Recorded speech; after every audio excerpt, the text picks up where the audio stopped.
COVID-19 truly has turned our world upside down. The closure of majority of the world's CLAM institutions has placed digital in a centrally important position. And institutions have moved quickly to connect new and existing audiences online and tell their stories in new ways. And you see here a quote from the NEMO report about the digital cultural heritage and its importance. Well, for the last 6 months, but to be honest, and I'm here in the Netherlands, it's going to be huge again, because we are currently facing new regulations, and it's still very difficult to go outside, meet each other, and to visit cultural institutions. So the impact of digital heritage has never been such a hot topic. Yet for Europeana, many practitioners in the Europeana network, this has been something that they've been looking at since 2015. So Europeana has been doing impact studies and looking into an impact methodology for a couple of years now. Please, Tamara, stop sharing your screen, because I want to introduce some early adapters within the Europeana network, and now you're looking at them. We have 3 of those early adapters with us as panelists, and they are really happy to introduce themselves. And let's start off with Maaike Drabczyk. Yes, hello everyone, it's lovely to be here. And yes, as said, my name is Maaike, and I'm based in Warsaw. On daily basis, I work for the National Film Archive Audiovisual Institute, but I also very closely collaborate with a number of various international organizations and have Europeana close at my heart as well. And my daily focus is on providing access to our audiovisual collections at FINA, but I always try to do it in a meaningful way, understanding for whom and why I'm doing it. And that's why the interest in impact within Europeana. I'm part of the impact steering group, so I'm a member of the impact community. And I hope that today I'll be able to introduce you to the methodology a little bit and tell you a bit more about my experience in the field. So, great. And Dafydd, Tudur, please. Hi everyone, I'm Davies. I'm from the National Library of Wales. My role there is Head of Access and Public Programmes. So it's strategic lead really over the digital and physical access to our collections at the National Library. So covering digitisation and digital access, but also our outreach activities, exhibitions, volunteer work, marketing, and so forth. My background is I came to the National Library of Wales about 15 years ago to work in community digitisation. Then went to work in rights management for a few years, and then led the digital access section at the National Library of Wales before coming to this role earlier this year. I am a member of the Europeana Members Council, and also a member of the Impact Steering Group. So I'll be saying a bit more about how I came to embrace impact, as it were, over the last few years in a few minutes or so. Great. Rob Davies, please. Hello everybody, good afternoon. I'm Rob Davies. I work at the Digital Heritage Research Laboratory at Cyprus University of Technology, which is also these days the UNESCO Chair in Digital Heritage and the European Research Area Chair in Digital Heritage. I'm also a member of the Management Board of the European Network Association, and the reason I'm involved in this is because I've been working for some years now in different areas around impact assessment, not only in cultural heritage, but in other fields, and I'll say a word or two about that a bit later on. Great. So last but not least, Nicole McNeilly from Europeana. Hi, yeah, thank you. Hi, I'm really happy to be here with such esteemed guests. I'm working as an impact advisor at Europeana Foundation, so I'm responsible for developing the playbook further. working with the impact community, this wonderful steering group, and also embedding impact, an even stronger impact approach within the Europeana Foundation itself, and supporting the wider initiative as well. I've been working on a few case studies over the past year, and I also, before working on this with Europeana, have done a lot of work on international collaborations and projects, and the evaluation of those as well. Thank you. So we have some impact knowledge together, and we have divided this webinar, this coming hour, into two parts. And we have slides of the program.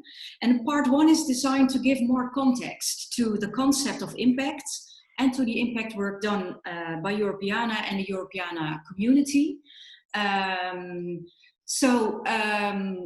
First we start off with Rob. What is impact evaluation?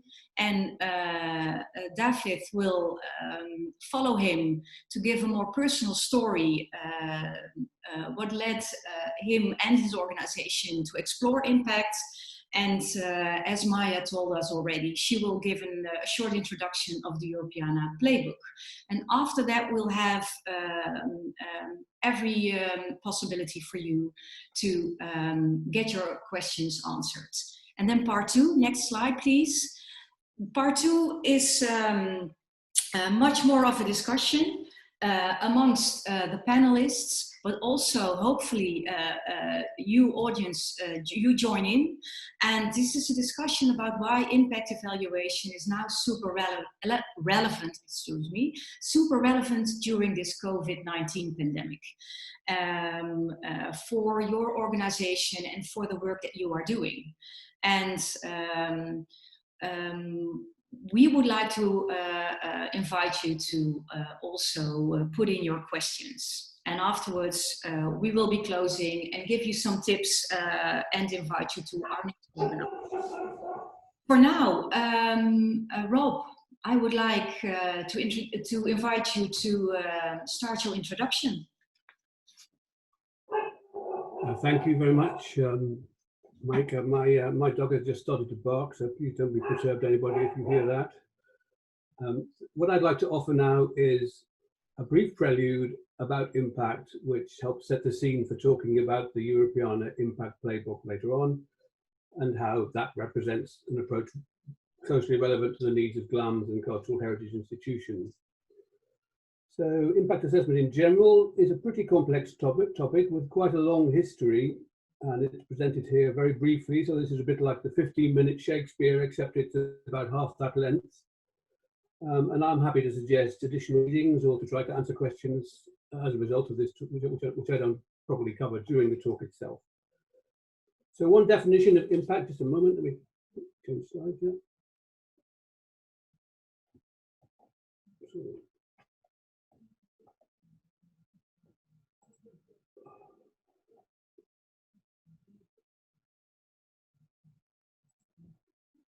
So can I change? Oh, yeah, okay. So one definition of impact is this one on your screen here, which is from the OECD in a general framework of international development. It's quite factual, quite functional. It's a positive and negative primary and secondary long-term effects produced by an intervention, whether directly or indirectly, whether intended or unintended. I think we'll have more discussion about a definition that suits us later on, but this is from the outside world and something for the starting point. Some roots of impact evaluation variously come from medicine and health, around things like randomized controlled trials for clinical therapies, from higher education research, and research assessment exercises, and elsewhere. And this, I think, in general, this, however, reflects a more general trend to evidence-based policies, research, and practice, which has spread to many fields in science, social science, and the humanities. So an intervention might therefore be anything from a small project to a large program, to a collection of activities, or to a policy. And so the word intervention has a kind of very broad significance. The terms, i.e. impact evaluation and impact assessment, are sometimes used interchangeably, and this can cause some confusion. In fact, it might not be possible to eradicate terminological overlaps of this kind completely. I think impact evaluation generally describes the specific type and purpose of evaluation, a kind of discipline, if you like, within the general field of evaluation, whereas the term impact assessment is perhaps better described as a specific case or instance of application with a defined methodology. But other people may disagree with that. That's just the way I seek to differentiate them from myself. A word about the difference between impact and outcomes. Impacts are most usually understood to occur probably later than and as a result of intermediate outcomes.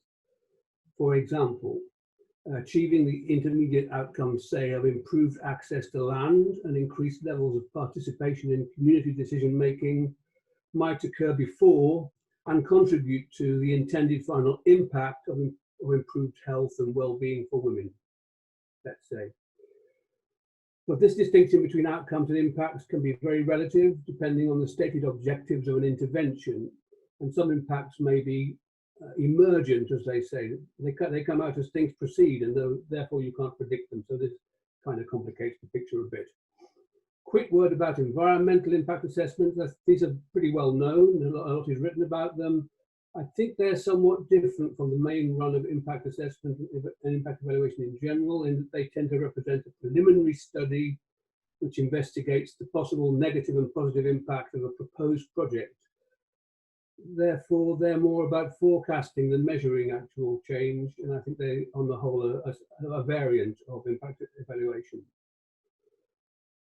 As we will see later, impact evaluation has caught on and become embedded in some fields and disciplines much more than others. Cultural heritage, on the whole, is probably not one of those where it is yet at all embedded.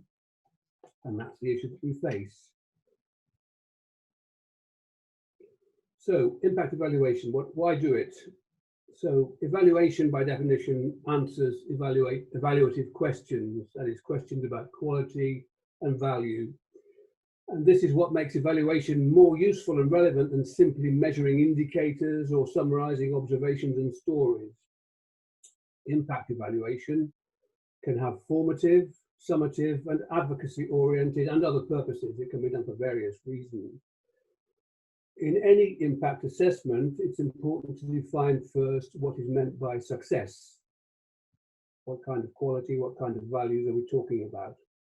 And this can then help to define specific evaluation criteria with different levels of performance or standards, deciding what evidence needs to be gathered and how it will be synthesized to reach defensible conclusions. Evaluation relies on a combination of facts and values to judge the merit of an intervention.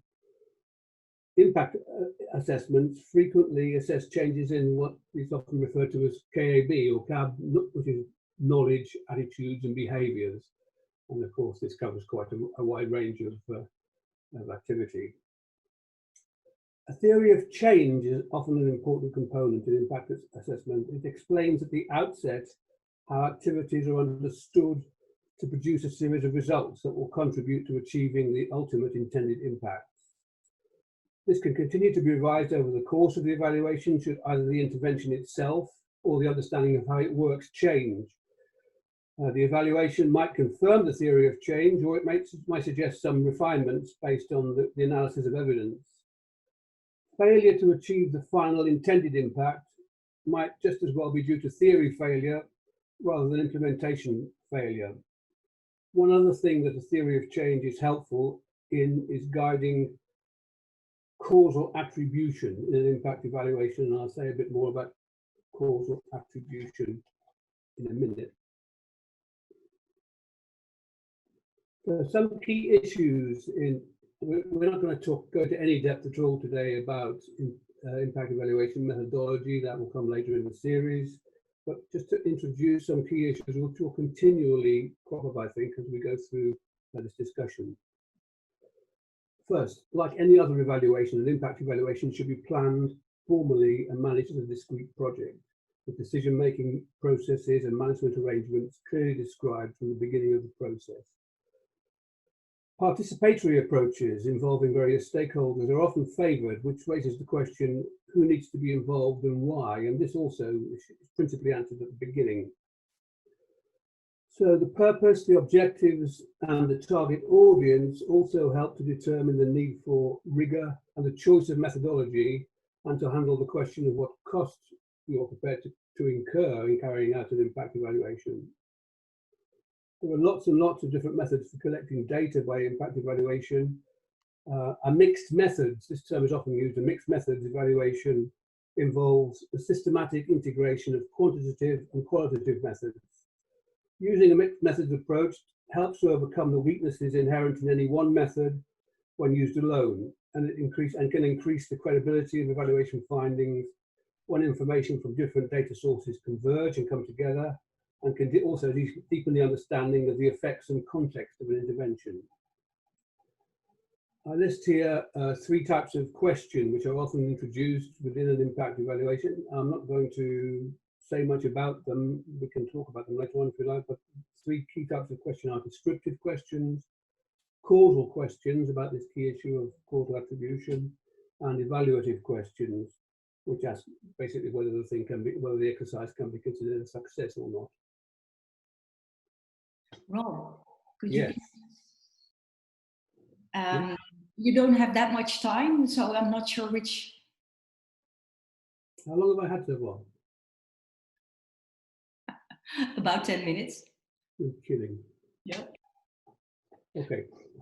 Then I can't do this in 10 minutes. I don't. Can I have a couple more? Yeah. Okay. So what I was going to cover then was after this is the question of causal attribution, which is very important. The ascription of a causal link between observed or expected to be observed changes and a specific intervention.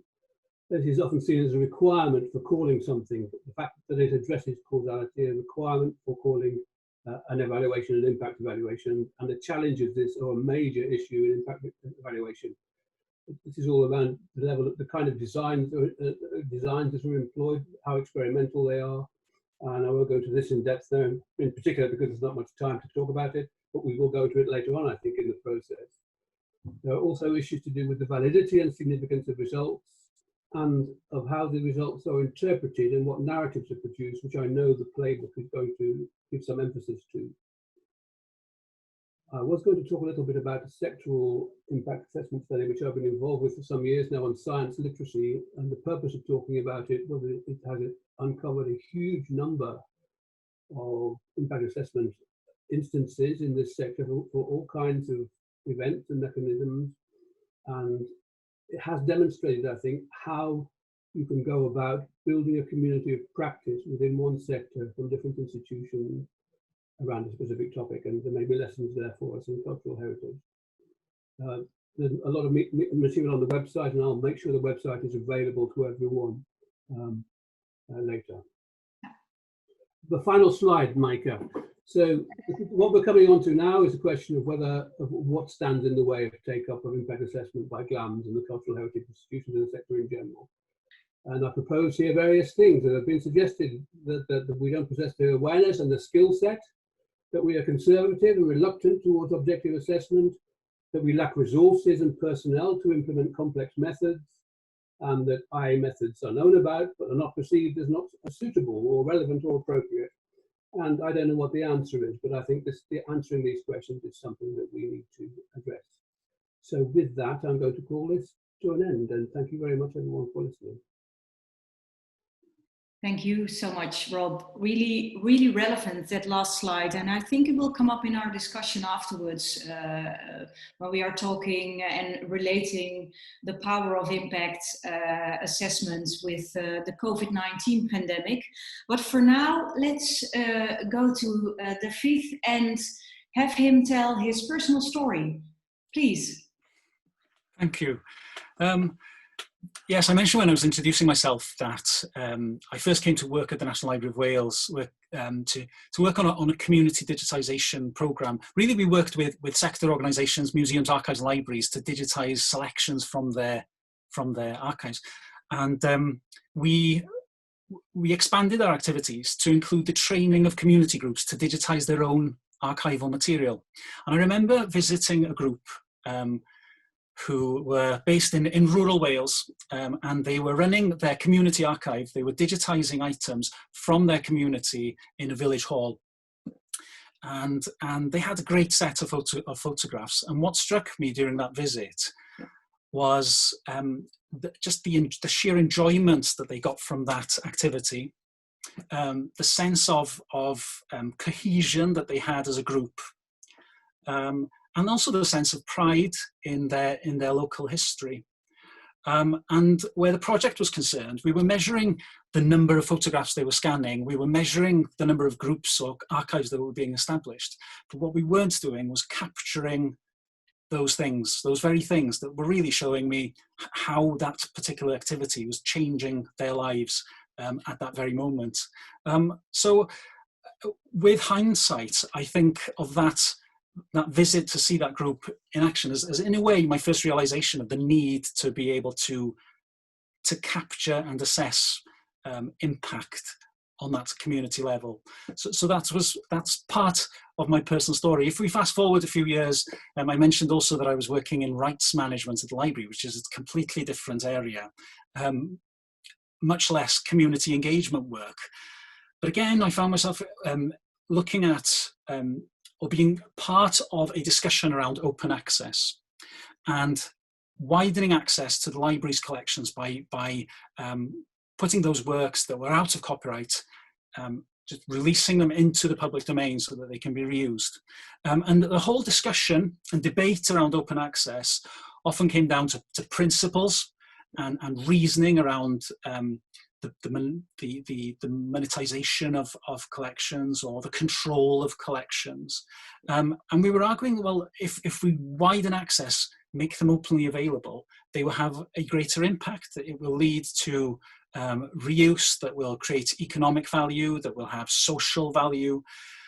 What we lacked in that discussion was the evidence, the evidential base that we needed to put forward or to put forward a even stronger argument in favour of open access.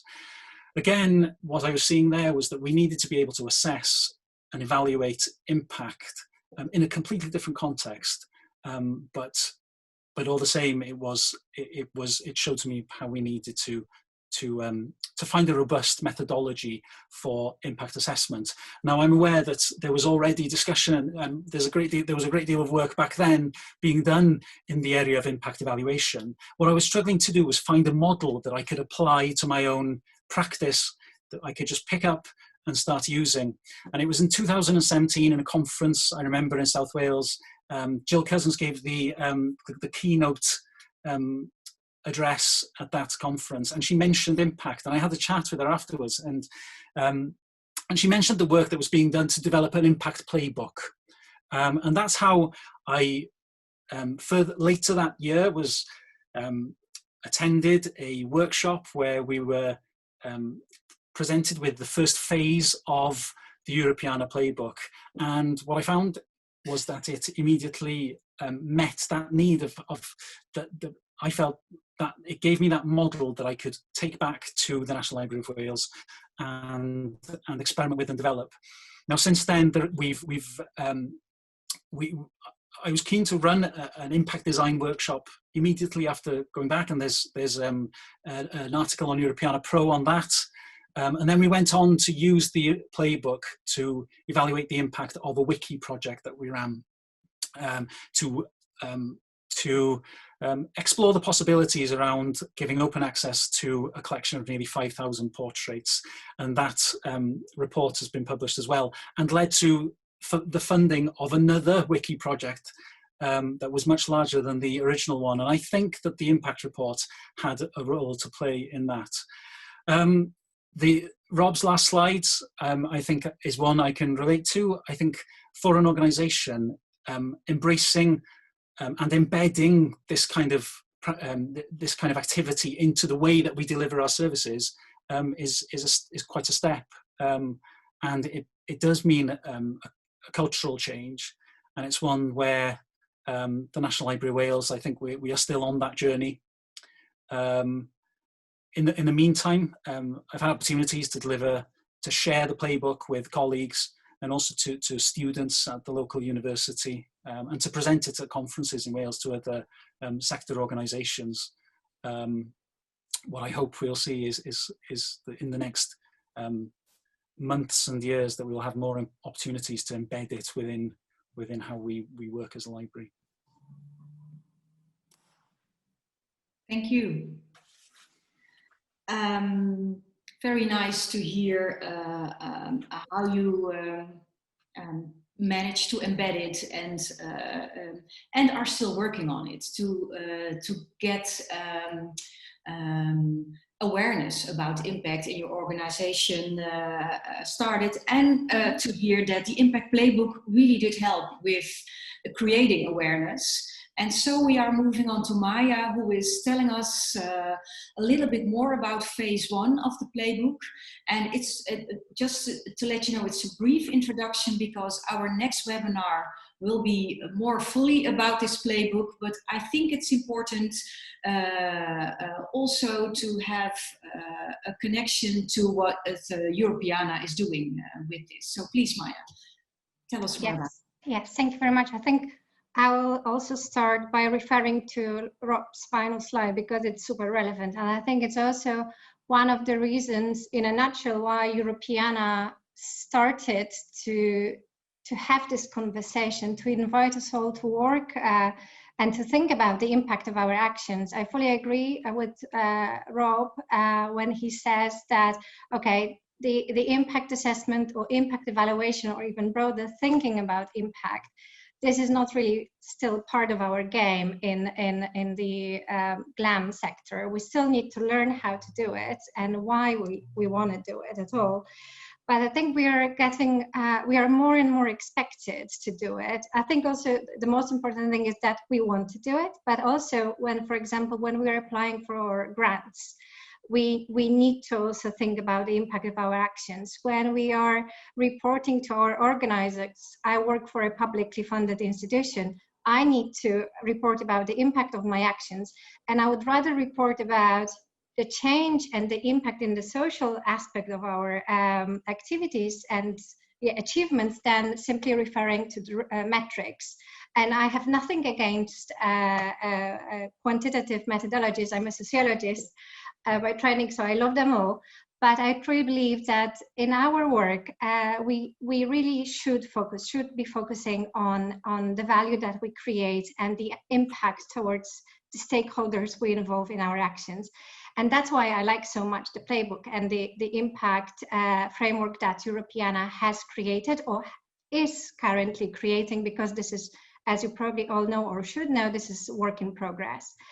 As Rob said, we have different definitions at hand, and for this very framework for the discussion that we are having within Europeana, we define impact as changes that occur for stakeholders or in a society as a result of certain activities. This is very much linked to the balanced value impact model created by Simon Tanner. And Simon Tanner has played a huge role in also co-creating this framework, this methodology. And as you see, we focus here on stakeholders, and it can be audience, but it's also all the players involved in the creation and in the activities on the active, but also on the passive side. And again, this is something I very much appreciate in this approach.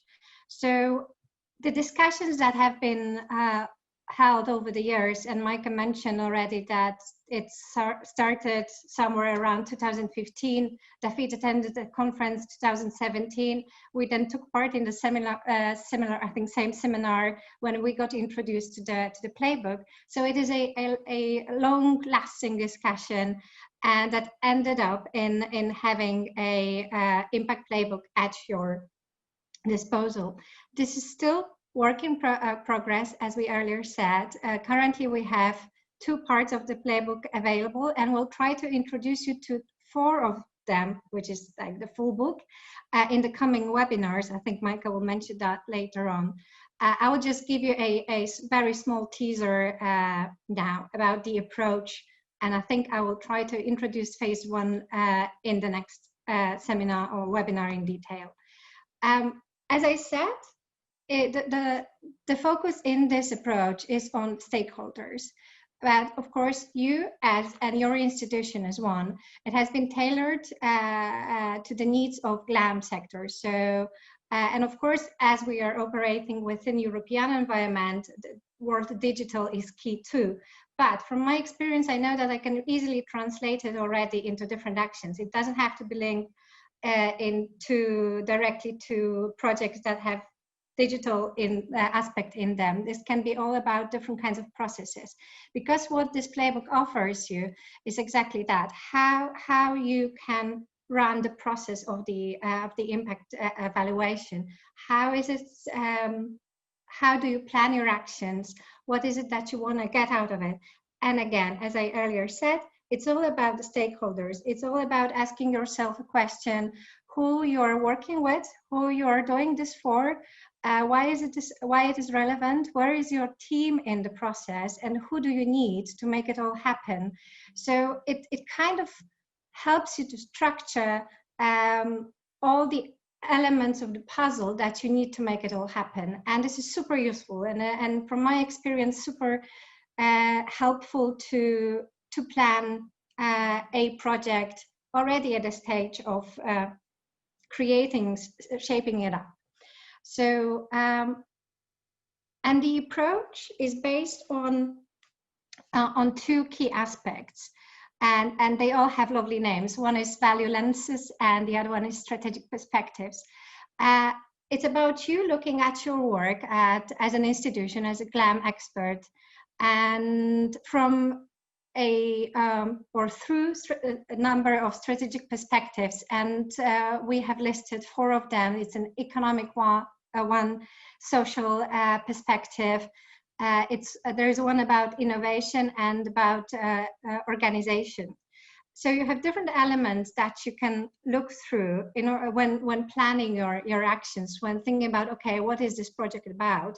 What do I want as an institution to have at the core of my actions? And then you switch to the user, the audience, the stakeholders, the outside stakeholders, and you try to look through value lenses. Okay, so what am I providing to them? What am I offering through my actions? Is it about a learning experience? Is it about being useful? Is it about keeping the legacy there? There are 5 value lenses that we refer to. And through this perspective, and of course, this is just one of the perspectives that you can have, and other methodologies will offer you different ones, but you get your own perspective, and you immediately kind of refer to and are in dialogue with your audience, with all the numbers of stakeholders. So not only audience, but everyone involved. And I think this is super valuable, and especially in our domain, when we all talk about the mission and vision of our actions, but we sometimes forget that we need to do it in a dialogue with all the people and all the stakeholders involved. And this perspective, this approach grants that you don't forget about them. So I see this super useful. And how is the playbook built? As we earlier said, there are four phases. And we decided to build our webinar series around these phases. So we'll be focusing on them one by one. The first one is about designing the process, designing the project that you want to assess. And there are tools, and you're basically guided step by step through a series of workshops that will help you create a plan of your work. Then, of course, it's the assessment itself. This is where you're gathering data, and this is where the playbook comes in, trying to help you out by providing you with different tools again, different methodologies, qualitative, quantitative, Jesus, this English. And then this is it. And then when you have your data at hand, then you create your story around them. This is also super useful, and I think sometimes we don't know how to talk about the value of our work. So this is where the playbook comes in again, to help you to create a narrative around the value and the impact of your actions. And then a super relevant phase, in my opinion, the fourth one, is when you evaluate your own work. Okay, so did we do it the right way? Is it was the process okay? Was it a solid one? Is there something that we should change when thinking, when doing it again? So these are those 4 stages, 4 phases that guide you through the whole process, and hopefully at the end create a very, very solid assessment on a project, on an approach, on on an institution. So I think this is really like a teaser. I think we'll be sharing also a link to the playbook today later on, inviting you to give it a try already, and also provide us with feedback. But I think this is it for now. Thank you. Okay, thank you, Maya, for your enthusiastic also a teaser for all the playbooks, the phases that are yet to come, and which we are also hoping that our audiences can contribute to.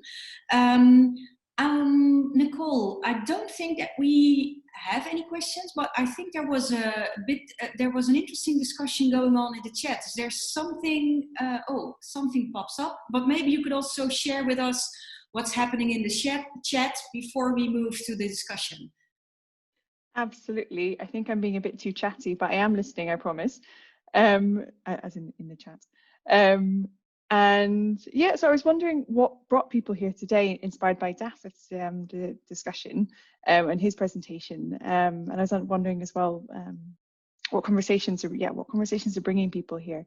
And so from Danae, for example, she's interested in the current strategies which are being used, and I'm hoping that, the Impact Playbook is one of them. And Danae also works in preservation, so the legacy aspects of the value lens is super important in that context.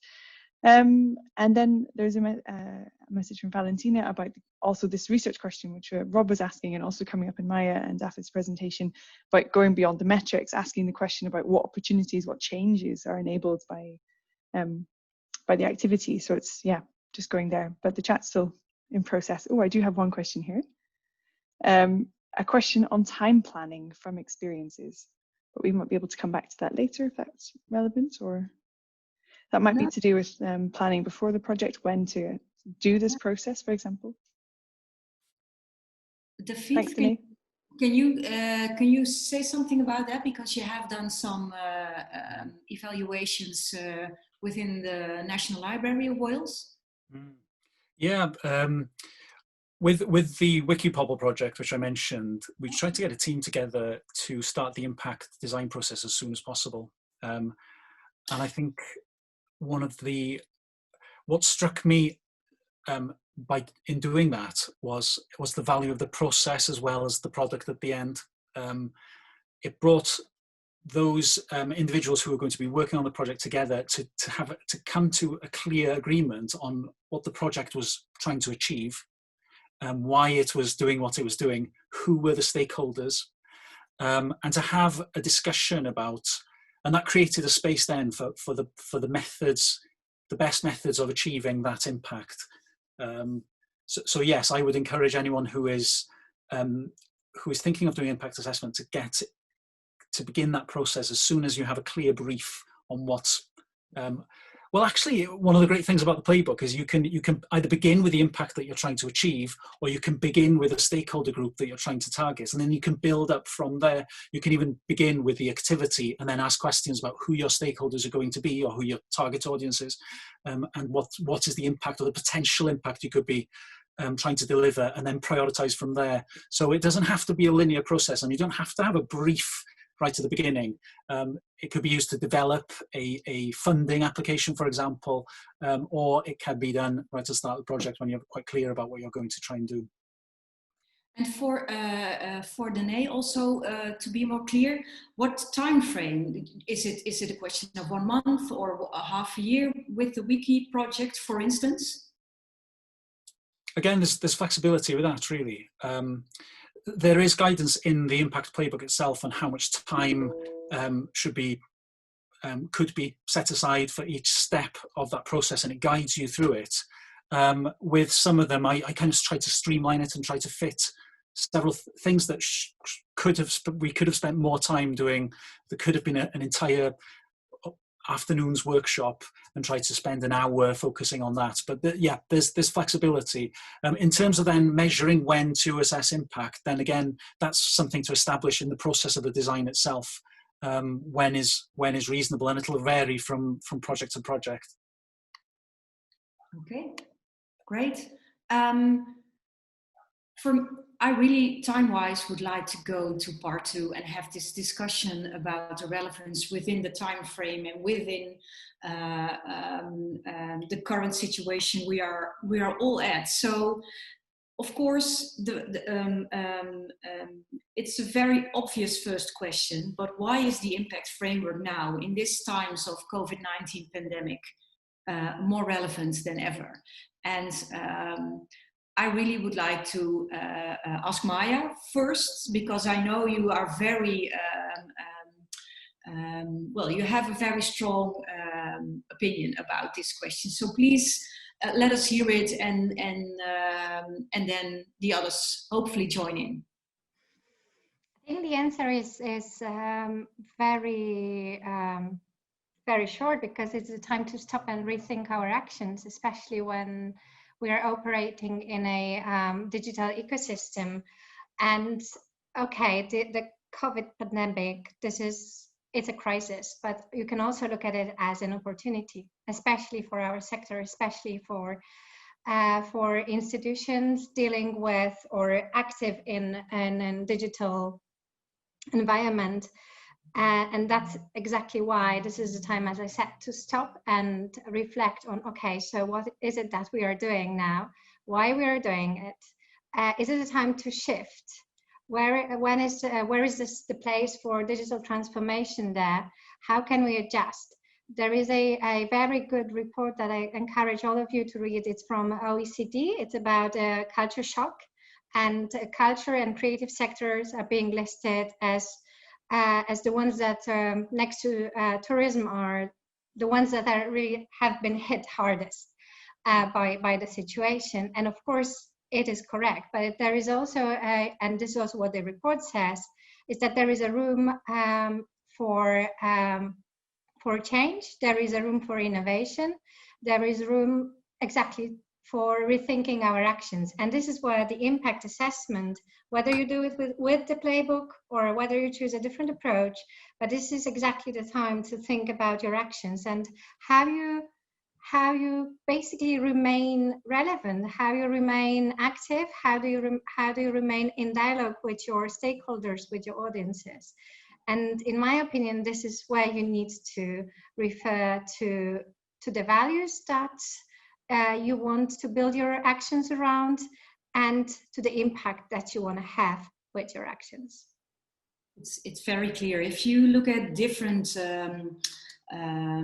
ways how digital transformation is described, you always see that digital transformation within organizations is a totally different way of thinking and putting the customer or the audience or your client first. And the beauty of the impact approach is that it's also about your stakeholder first and the change you want to occur within the stakeholder. So that's what you were saying. It's really a different way of thinking within the cultural heritage institutions.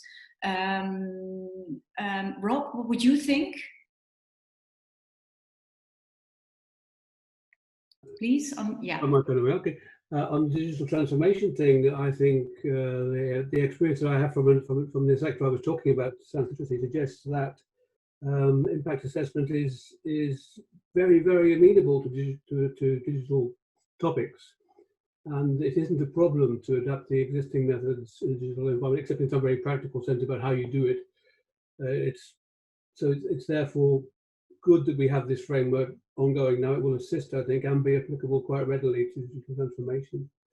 I just wanted to say one other thing, or actually two other things about timing that we raised earlier. There's obviously a planning context for this, and it's very important to plan your timing early.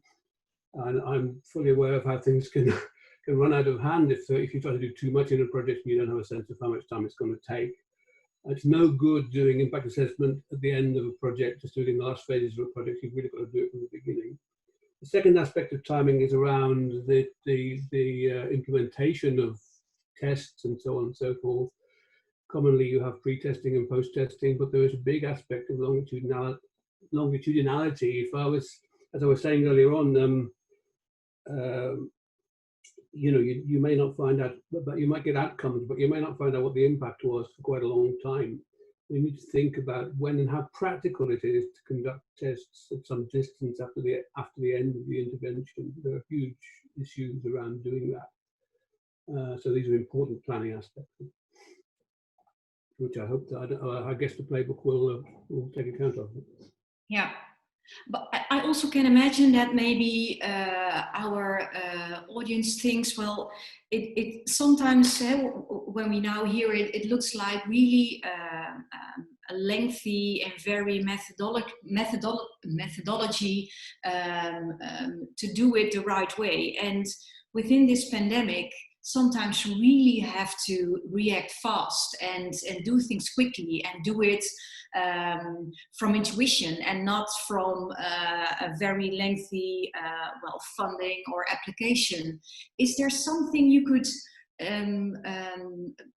give advice on where to start, on what part of the whole impact framework or impact thinking would be helpful to get the awareness, to make the awareness about impact larger among your colleagues or within the organization, or maybe your board or your management team?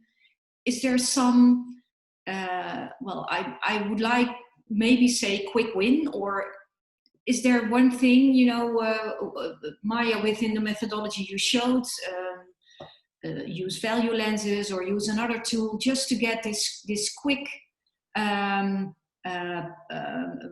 insight in the power of impact thinking within this time of. So if we really want to make it short, then I think there are always two questions that you need to ask yourself when starting a project. So one is why you're doing it, and the other question is for whom. And then, of course, there is a number of tools within the methodology in the playbook that will help you answer these questions, and they will guide you through the process. And then, if you have time, do it this way. It's nice and easy, and sometimes surprising, because you really end up, as Dafydd said, somewhere else than you thought at first. But I think if you really don't have time and you need to act quickly, skip the lovely charts, but still ask yourself those two questions: why and for whom and with whom. Yeah, Dafydd?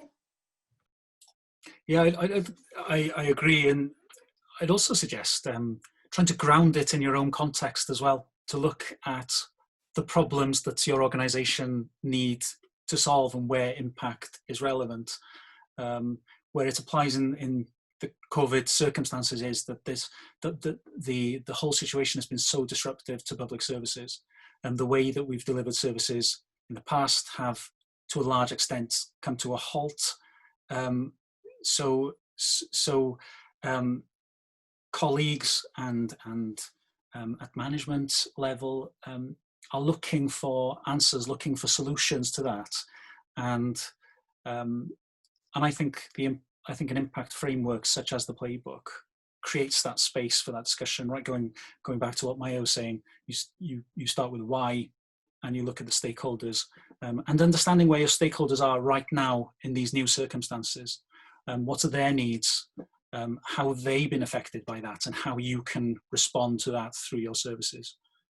And digital transformation isn't just applying exactly the same methods in a digital context. It's actually thinking about new ways and new opportunities that arise from digital, and how people engage with digital in ways that are different from the physical engagement, and using those most effectively. Yeah. Did anyone, three of you, use part of the methodology you know about impact these last 6 months when facing all the challenges of COVID-19? Was there something you could share? I'd say the main way that it's influenced is around that focus on stakeholders. And just as I described, that was a process that we went through at the National Library of Wales. It was a really, and it's so easy to lose sight of that in this situation, to lose sight of your stakeholders and to think, and just to try and just find things for people to do. But if you focus on how you can serve, how you can provide, and I think it is as important as ever that we do that right now, because there's all the discussion around what are essential services. Well, where I'm concerned, the library is an essential service, but we need to be able to demonstrate that. So the starting point is with those very groups of stakeholders that we serve. Maya, can you add something? What did you do with your team? I can actually say I fully agree. I think we are very similar in the way we work and impact and how we see the value of it. But yes, exactly these questions. And I think just to prove, first of all, to make a work relevant, you need to refer to the people that you're creating it for. And so you build it around the stakeholders. And then also when in discussions with your funders, because this is another very relevant discussion we've been having in the past months. Okay, so how do we shift our funding? How do we then also report back? Then the playbook and the methodology comes in very handy. And this is where you can really talk about a different approach. This is then when it's not only about numbers and when it helps you really show and even just talk about the social value of our actions. And I think this is one of the biggest added value of having this at hand in this current time. Yeah, and maybe also an important topic for maybe one of the next webinars to talk about how you use impact in the narrative with your funders and with your governments, etc. Because I think there also it's important that they also see this change and not. As in the Netherlands still is very valid, you just report back about outputs and not about outcome. So maybe let's keep that in mind, and maybe the audience can also, the participants can tell us also what they would like us to address in the next webinar. And Rob is also wanting to say something. Yeah, I wanted to ask a question, Maaike, thank you very much, because I'm not directly involved in the design of the playbook, and I wondered whether those who are involved, are seeing the playbook as a means by which a more lightweight, a more rapidly deployed set of options for methods, which are still methodologically sound and acceptable, will come out of the playbook, will be made available in just the kind of context you're talking about now. Let's hope we don't have another COVID, but there are other times when we want to act swiftly and so on. Is that an outcome we're seeking in our work on the playbook, or what? Well, I think, it's very important. We have been talking about this a lot within our impact steering group. And just to say, impact work is not only important in COVID-19, it made it very urgent, but it's really important within digital transformation. And with or without COVID-19, this development is happening, is also happening, and will be happening with the next years to come. So, I think it's something we are talking about in the steering group, and we are addressing it because we have this this ambition to have material, and it's called an Impact Light workshop. So I think we are working on this, and we will be keeping everybody informed about this. So thank you for addressing it, Rob. Yeah. Nicole, back to you, because I think we are running out of time, but is there something we could, our attendees wants us to Yes, so we have no direct questions, but we've had a really interesting chat. So for example, I've heard from Hans that the playbook gives that flexibility, not to say that you have to go with the perfect product and deliver the perfect service, but you can still apply this thinking to understand the change that occurs for your stakeholders. Jens is also saying that the role of the cultural heritage organization is critical, especially post-COVID or mid-COVID, in an urban context, with the heritage organization needing that social role, that urban role. And that's coming back also to what Dafydd is saying about the, this really vital role of the library and that public institution in society. And he gave an example of Melbourne with the National Gallery working as a facilitator, National Gallery of Victoria as a facilitator. Yes, and then oh, one more message from Gina, but that's from Maaike. Oh well, I can't read it, but I think I know what she wants us to do, and which I will do now, because it's 1 minute past 4. We started a few minutes later, so please, I'll take up a couple of minutes just closing down, because thank you all for attending and participating. The chat was a hotline with Nicole today, so that was really good, and we are saving it so all of us can be seeing it and looking at it and taking our advantage for our next webinars. And our next webinar is on the 28th of October, and you can subscribe now, and it will be dedicated to a playbook phase 1. So please, we encourage you to sign up and join us. And I also, it sounds a bit like a commercial, but still, I want to encourage you, if you haven't already, to download phase 1 of the playbook. Gina is putting a lot of links in the chat right now. It's a link to the playbook phase 1. If you haven't already downloaded it, look through it and prepare some difficult questions for us. That would be great. And if you really want to participate in the impact work and be an impact practitioner, the other thing is you can join the Europeana network and join the Europeana impact community.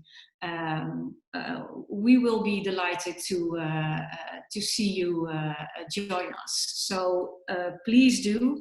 And for now, I really want to thank Dafydd, Rob, Maya, Nicole, and we have some persons who you have not been seeing, but behind the stage they were very active. It's Gina, Tamara, and Adina. So thank you so much for helping us to do this. And thank you, attendees, listeners, and hopefully we'll see you on the 28th of October. Thank you so much.